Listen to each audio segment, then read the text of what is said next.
All right, guys. Let's get to the bottom of this. I talk to many new agents that are in the merchant services space. I get it. This is a very attractive business.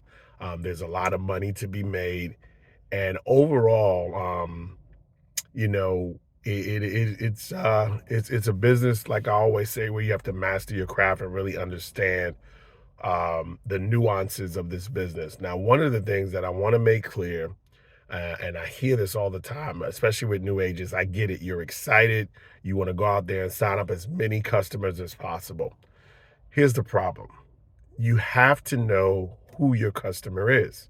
I've seen way too many times where agents will go out in the field, they will sign up every Tom, Dick, and Harry that is trying to process credit cards. And I get it. You want to practice your craft, you want to learn how to do the paperwork, you want to talk to strangers, you want to do whatever you have to. But here's the one thing I want you to take from this video: every customer is not your customer. I'm going to say that one more time. Every customer is not your customer. I love what Lamborghini says. Lamborghini says that the reason why they don't advertise on TV is because their customer is not sitting on the couch watching television.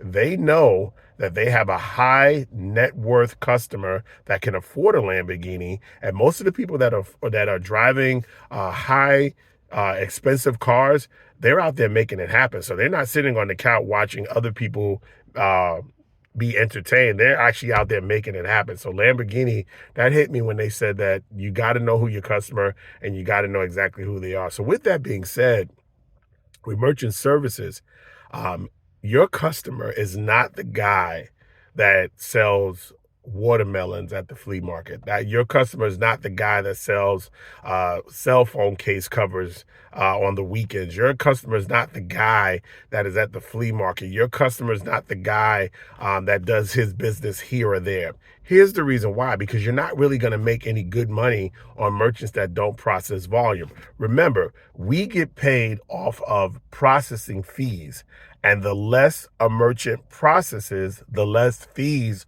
are charged, which means the less you make. So with that being said, you want to focus on customers that are doing $10,000 a month or more. Here's the reason why. If you break down $10,000 a month over 4 weeks, that's $2,500 a week. If you break down $2,500 a week over, let's say, 5 or 6 days, which any local business in America should be open, you're talking around $400 to $500 a day. $400 to $500 a day. If you guys can't find customers that are doing $400, $500 a day in processing, you may want to consider going into another field, because you're going to spin your wheels. You're going to go out there, do a bunch of activity, and it's not going to breed any residual income, and it's not going to breed any success. And what eventually is going to happen is you're going to fail and you're going to quit. And it's not because you don't know what you're doing. It's because you're going for the wrong customer. There are thousands of customers out there in different verticals that are doing $10,000 a month minimum, if not more. You got to understand who your dynamic is. Some people, they will never get this concept. I've talked to agents over and over again, and they just feel comfortable signing up these small, what I consider to be micro merchants. But at the end of the day, the same paperwork or the same application that your smaller merchants are signing up with, your larger merchants are doing the same thing. So take what you want from it. At the end of the day, I've been doing this a while, and I see residual checks going out every month. And all of my agents that are making 30, 40, 50, $60,000 a month, they're signing up accounts that are worth their time. They may not have as many merchants, but they're making a lot more money because they're signing up the right merchant.